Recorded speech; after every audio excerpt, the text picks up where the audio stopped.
Assalamualaikum warahmatullahi wabarakatuh. Saya Gina Yuliana. Kali ini kita akan membahas tentang rangkaian sistem kontrol. Pengertian dari sistem kontrol sendiri adalah sistem yang digunakan untuk mengendalikan suatu proses agar bisa menghasilkan hasil akhir yang sesuai dengan keinginan.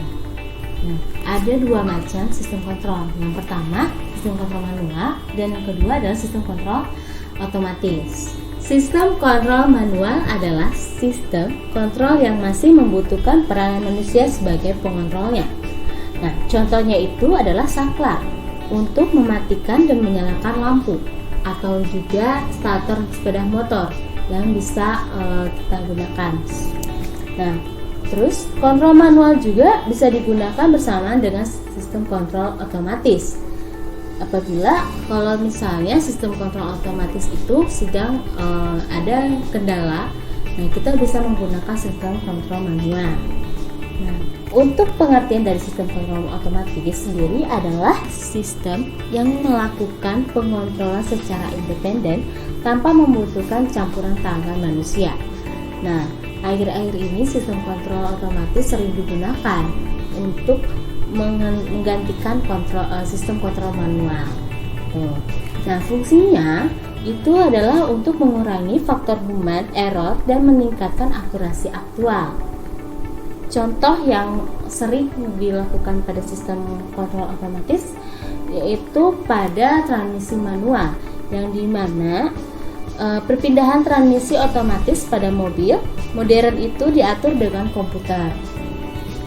Berdasarkan siklus kerjanya, sistem kontrol masih dibagi menjadi dua. Yang pertama adalah sistem kontrol terbuka dan yang kedua adalah sistem kontrol tertutup. Nah, selanjutnya itu adalah sistem kontrol terbuka.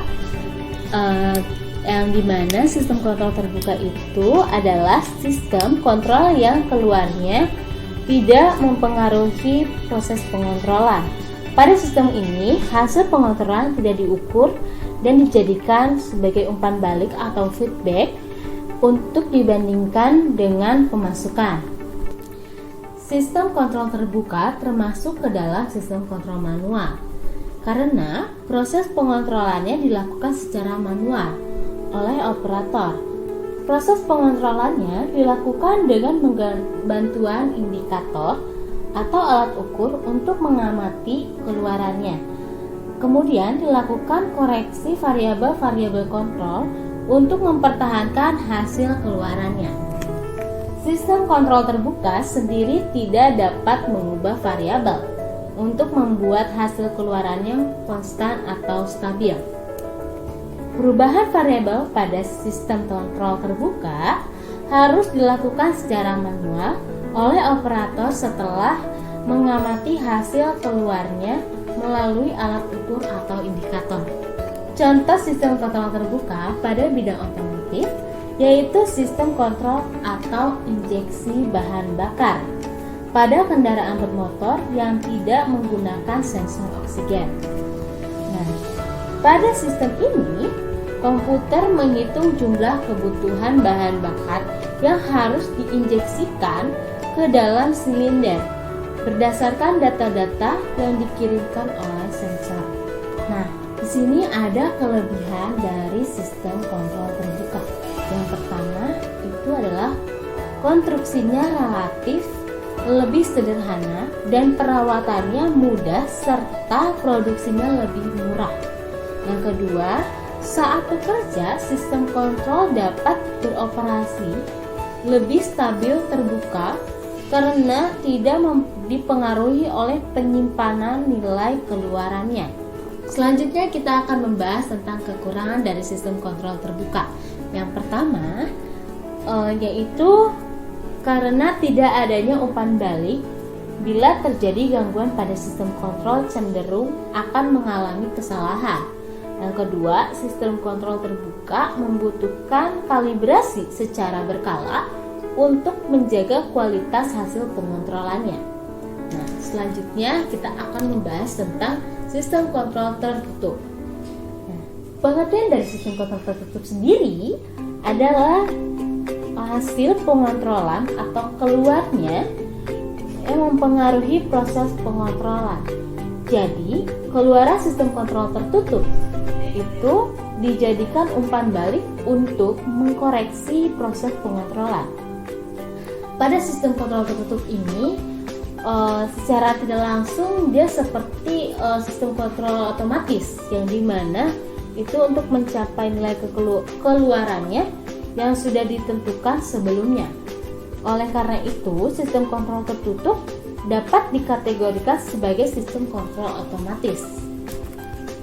Sebagai contoh, pada sistem kontrol otomatis atau sistem kontrol tertutup dapat diaplikasikan untuk pengontrolan sistem injeksi bahan bakar pada kendaraan bermotor.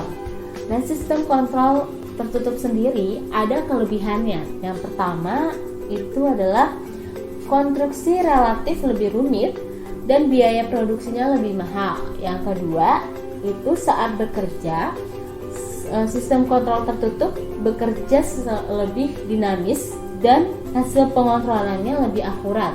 Yang ketiga, sangat cocok digunakan untuk proses yang keluarannya mudah diukur, seperti sistem kontrol injeksi bahan bakar kendaraan bermotor. Adapun kekurangan dari sistem kontrol tertutup, yang pertama yaitu sangat sensitif dengan adanya perubahan nilai keluaran yang terkadang mempengaruhi kinerja sistem kontrol.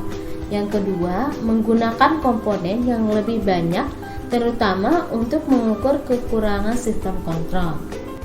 Jadi, kesimpulan dari rangkaian sistem kontrol yaitu adalah suatu sistem yang mengendalikan suatu proses agar didapatkan hasil akhir yang sesuai dengan keinginan.